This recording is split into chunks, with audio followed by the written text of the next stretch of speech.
We start now with breaking news, and Israel says 4 of its soldiers have been killed in a Hezbollah drone attack on an army base in northern Israel. More than 60 others were wounded, with the injured rushed to 8 different hospitals.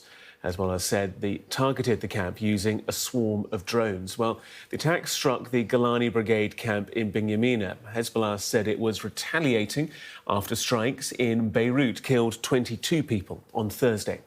Our international affairs editor, Dominic Waghorn, reports now from Hadera.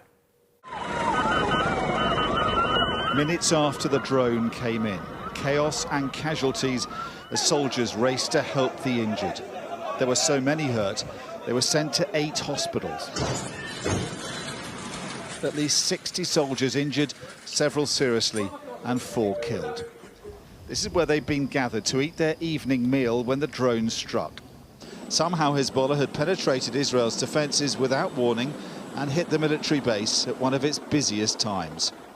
After 2 weeks of success and steady progress in its invasion of Lebanon, this is a major blow for Israel, a huge security breach and the biggest mass casualty event in Israel itself since the war began. The fallout from all of this will be considerable. The first government minister to react to the attack spoke to us outside the hospital, where most of the injured have been taken. We will study this event, but I don't think there is a country that has a better defence against drones than Israel. Still, we get surprised sometimes, and we're not perfect. But that may not be enough to reassure Israelis. The news that soldiers were not safe as they sat down to eat many miles from the front will be deeply alarming. First of all, as a human being and as a mother, it was difficult for me to hear the news, like all the people in Israel. Even if I was not a mother, it's difficult for us, especially for me because I have children of military service age. It's not simple. We feel very, very bad. Israelis launched their invasion of Lebanon to make the north of the country safe again. Instead, their enemy has found a way of threatening and killing them even deeper into Israel. Dominic Waghorn, Sky News, Hadera.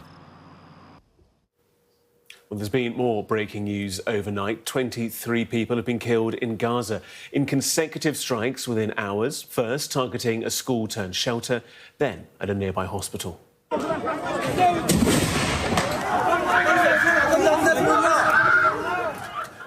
The strike happened outside the Al-Aqsa Mosque in the in the early hours of this morning, where tents have been set up to house displaced Palestinians. At least 3 people have been killed and 50 injured, while large areas of living space have been burned. The hospital had already been overrun by victims of an earlier Israeli airstrike at a school also housing Palestinians. 22 people were killed there and 80 injured. The Israeli military says it was targeting a Hamas command and control centre in the area.